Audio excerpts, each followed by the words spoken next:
سورہ کہف کا ایک مرکزی مضمون ہے. پہلے رکوع میں بات آتی ہے اِنَّا جَعَلْنَا مَا عَلَى الْأَرْضِ زِینَةً لَهَا لِنَبْلُوَهُمْ أَيُّهُمْ أَحْسَنُ عَمَلًا. ہم نے اس دنیا پر جو کچھ ہے، یہ اسکائی اسکریپرز بن گئے ہمارے زمانے میں، اور یہ شاندار بلڈنگز ہیں، اور یہ کچھ ہے، ہم نے زینت اور زیبائش اور آرائش بنا دیا ہے تاکہ آزمائیں.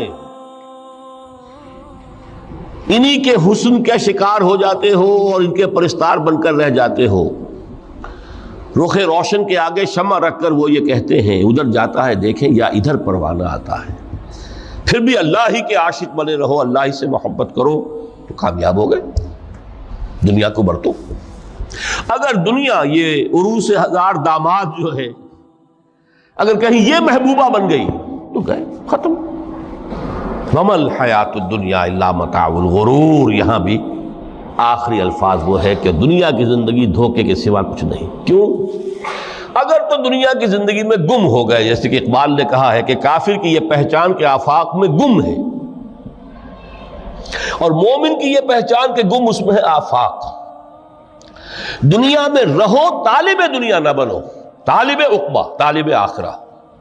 دنیا میں رہو، برتو، استعمال کرو، تمہارے لیے پیدا کیا گیا بھائی، برتو.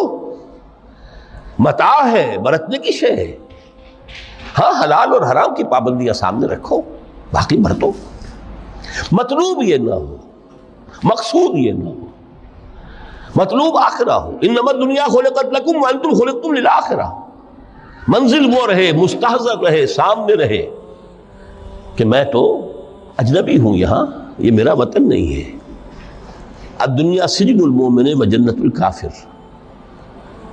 جیسے کسی پرندے کو کسی پنجرے میں بند کر دیا گیا ہو، اس طرح ہمیں اس دنیا میں بھیج دیا گیا. اللہ کی مرضی ہے، اس نے بھیجا ہے. جب تک وہ چاہتا ہم رہیں گے یہاں، لیکن ہمارا دل یہاں نہیں لگے گا. بازار سے گزرا ہوں، خریدار نہیں ہوں. طالب دنیا نہ ہو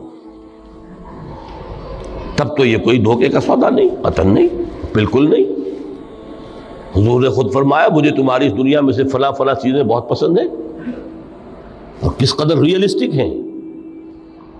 آپ نے عورتوں کے بارے میں فرمایا مجھے اس دنیا سے پسند ہے عورت. دنیا پر سوار رہو، دنیا کو اپنے اوپر سوار نہ ہونے دو. بس بات صرف یہ ہے.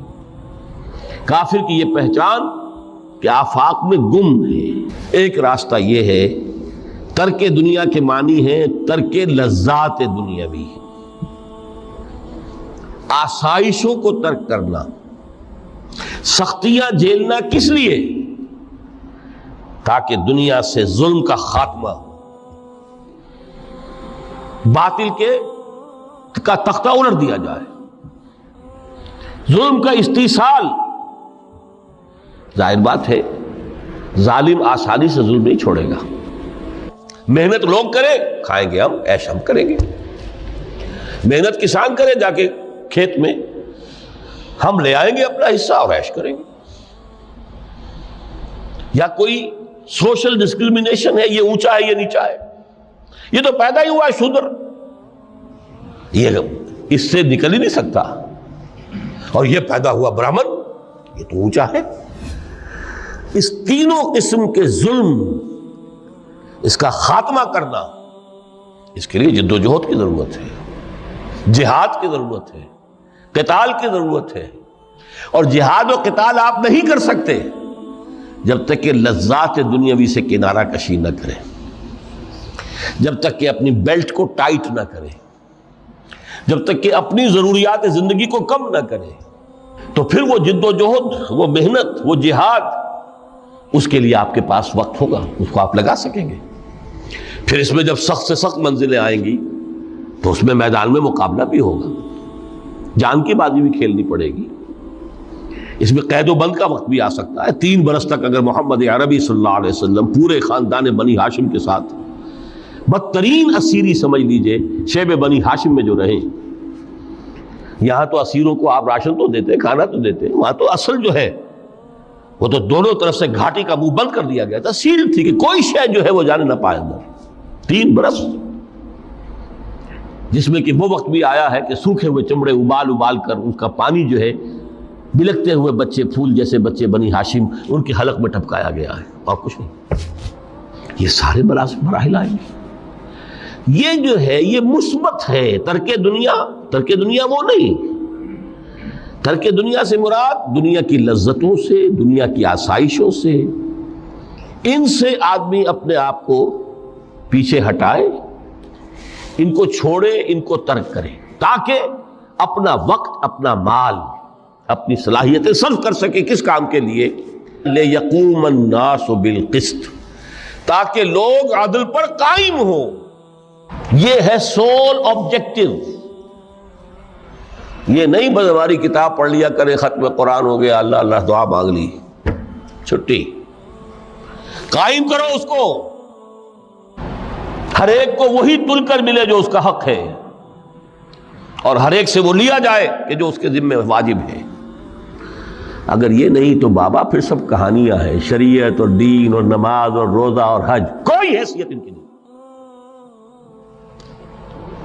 اچھی طرح سن لیجئے میری بات۔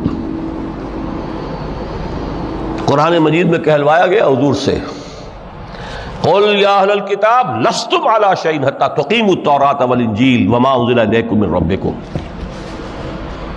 اے نبی ان سے کہہ دیجئے، اے کتاب والو تمہاری کوئی حیثیت ہی نہیں، ہماری نگاہوں میں تمہارا کوئی مقام ہی نہیں، جب تک کہ تم قائم نہیں کرتے تورات کو اور انجیل کو اور جو کچھ کے نازل کیا گیا تمہاری طرف، تمہارے رب کی طرف سے۔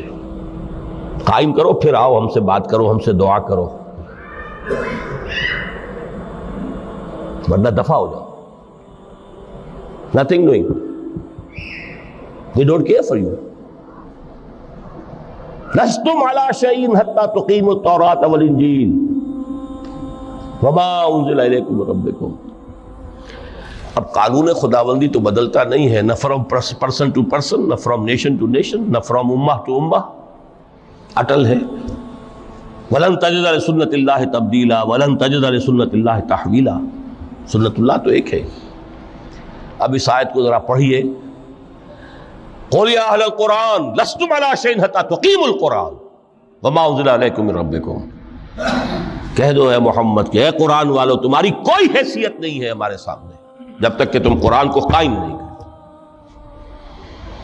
پڑھ لو اور اس کے قرات کے مقابلے منعقد کرا لو، اور سونے کے تاروں سے اسے لکھ لو، اور اس کو جو چاہو کر لو، کوئی حیثیت نہیں۔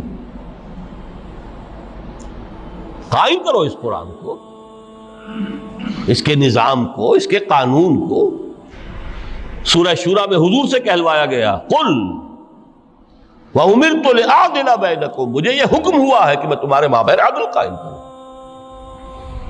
میں واعظ بن کر نہیں آیا، میں بدھ مت کے بھکشو بنانے کے لیے نہیں آیا تمہیں۔ ہاں، انقلابی عمل میں ایک مرحلہ آتا ہے، بدھ مت کے بھکشو بننا پڑتا ہے کچھ عرصے کے لیے، تیاری کا مرحلہ، لیکن مستقل نہیں ہے یہ بدھ مت کے بھکشو۔ یہ بدماش جس طرح چاہیں کھل کھیلیں، ظالم جس طرح چاہیں لوگوں پر ظلم کرتے رہیں، تشدد اور جبر کا جس طرح سے چاہے معاملہ کرے، استحصالی نظام جس طرح ہوتا ہے چلتا رہے۔ شاہ ولی اللہ دہلوی رحمۃ اللہ علیہ کے الفاظ میں، انسانوں کی عظیم اکثریت ڈھور ڈنگر بن جائے، صبح سے لے کے شام تک کمر توڑ دینے والی مشقت کے بعد بمشکل 2 وقت کی روٹی ملتی ہو، اس کا کبھی خیال اسے اللہ کا آئے گا؟ کبھی اللہ سے لو لگا سکے گا؟ دنیا نے تیری یاد سے بیگانہ کر دیا تو اس سے بھی دل فریب ہے غم روزگار کے۔ اس لیے حضور نے فرمایا قاد الفقر ان یکون کفرا، یہ فقر جو ہے یہ تو انسان کو کفر تک پہنچا دیتا ہے۔ عدل قائم کرو۔ وَمَا الْحَيَاةُ الدُّنْيَا إِلَّا مَتَاعُ الْغُرُورِ، یہاں بھی آخری الفاظ وہ ہے کہ دنیا کی زندگی دھوکے کے سوا کچھ نہیں۔ کیوں؟ اگر تو دنیا کی زندگی میں گم ہو گئے، جیسے کہ اقبال نے کہا ہے کہ کافر کی یہ پہچان کے آفاق میں گم ہے، اور مومن کی یہ پہچان کے گم اس میں ہے آفاق۔ دنیا میں رہو، طالب دنیا نہ بنو، طالب عقبہ، طالب آخرہ۔ دنیا میں رہو، برتو، استعمال کرو، تمہارے لیے پیدا کیا گیا، بھائی برتو، متاع ہے، برتنے کی شے ہے۔